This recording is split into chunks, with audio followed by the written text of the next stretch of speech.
दोस्तों नमस्कार, good evening. आप सभी को राम राम।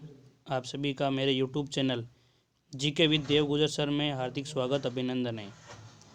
हम अभी मेवाड़ का इतिहास देख रहे हैं, उसके प्रमुख जो शासक हैं उनका अध्ययन कर रहे हैं।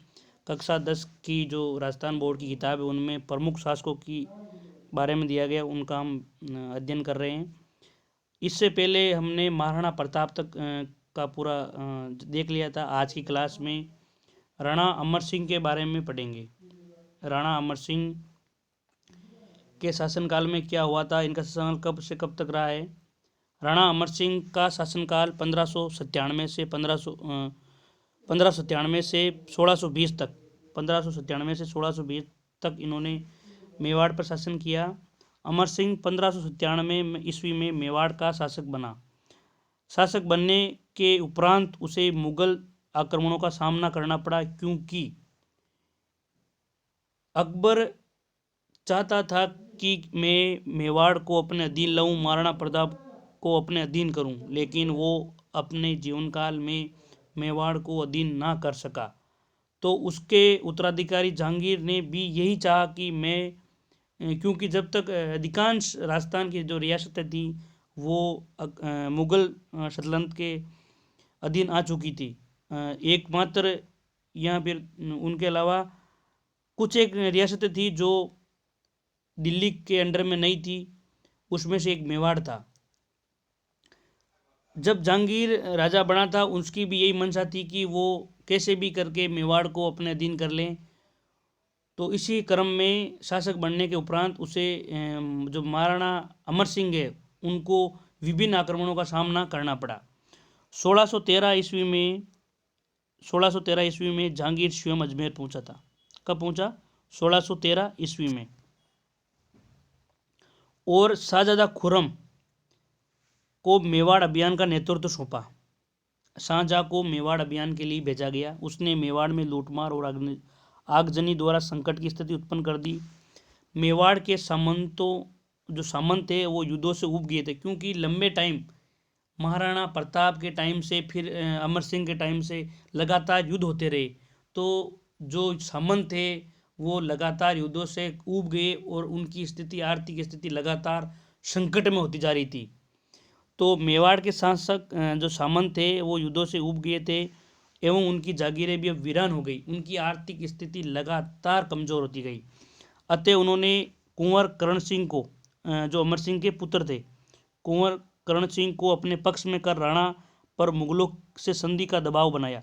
उन्होंने कहा कि लगातार हम युद्ध कर रहे हैं, हमारी आर्थिक स्थिति लगातार कमज़ोर होती जा रही है, जनता में रोजगार नहीं है, जनता के में अभी विकट स्थिति का सामना कर रही है। तो उन्होंने जो सामंत है उन्होंने सामंतों ने मिलकर कर्ण सिंह को, राजकुमार कर्ण सिंह को समझाया कि आप अपने पिताजी को समझाइए और उनको कहिए कि हम अब जो बाकी रियासतों ने दिल्ली की अधीनता स्वीकार की है, मुगलों की अधीनता स्वीकार की है, हमको भी उनकी अधीनता स्वीकार करनी पड़ेगी, क्योंकि हमारी आर्थिक स्थिति युद्धों से बहुत ज़्यादा संकट में आ गई है।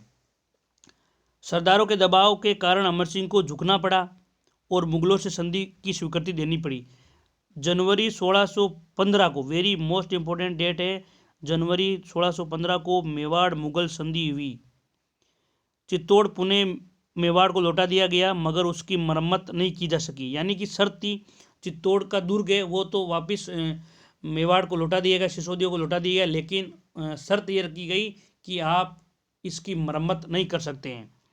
इस प्रकार विगत 90 सालों से चले आ रहे मेवाड़ मुगल संघर्ष का अंत हुआ। कब हुआ? जनवरी 1615 में। जनवरी 1615 में जब अमर सिंह ने करण सिंह के नेतृत्व में ये संधि की, मुगल मेवाड़ संधि की, उसके बाद में लगातार लगभग 100 साल से, यानी कि 90 साल से जो संघर्ष चला आ रहा था मेवाड़ मुगलों के बीच में, उस संघर्ष में विराम लगा।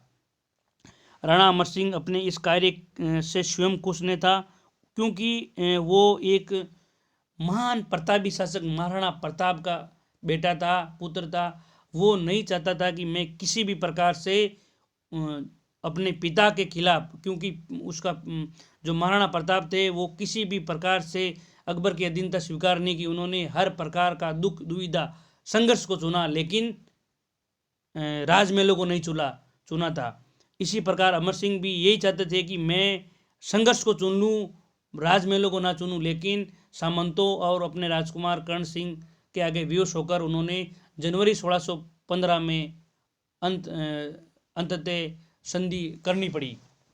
लेकिन वो खुद इस संधि से खुश नहीं थे और उसने स्वयं को राजकार्य से विरक्त कर लिया, क्योंकि उनका मन फिर नहीं लगा।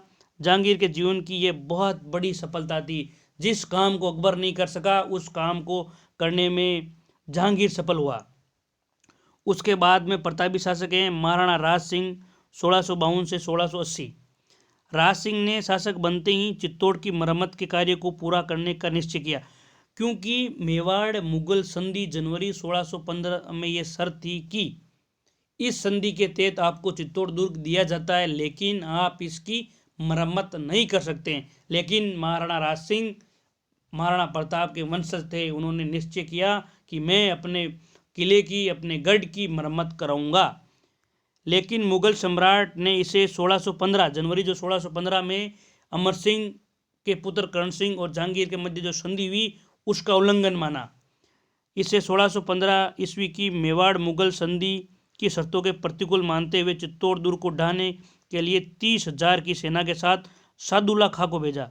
सादुल्ला खां के नेतृत्व में सेना भेजी 30,000 की। राज सिंह ने मुगलों से संघर्ष करना उचित न समझकर अपनी सेना को वहां से हटा लिया। राज सिंह ने सोचा कि इन 30,000 के सामने अपना नुकसान करने से बजाय अपनी सेना को पीछे लौटा लिया।